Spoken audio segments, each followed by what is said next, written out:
Hey everyone, welcome back to our Python programming series.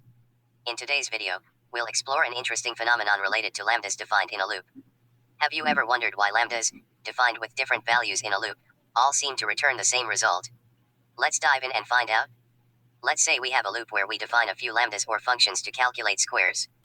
We might expect that each lambda, when called, would return the respective square value of 0, 1, 4, 9, 16, and 25. However, to our surprise, they all seem to return the value 25. The reason behind this behavior lies in the scoping of variables. The variable x is not local to the lambdas but defined in the outer scope.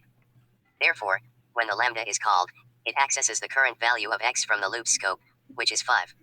Hence, all lambdas return 5 squared, that is, 25. You can even try changing the value of x and observe how the lambda results change accordingly.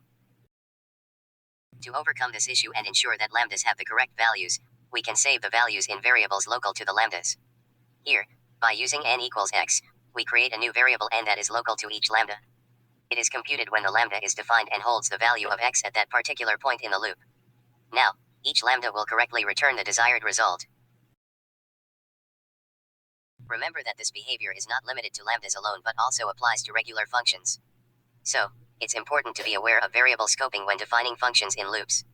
That's it for today's video. I hope you found this explanation helpful and gained a better understanding of lambdas in loops. If you have any questions, feel free to leave them in the comments below. Don't forget to like this video and subscribe to our channel for more Python tutorials.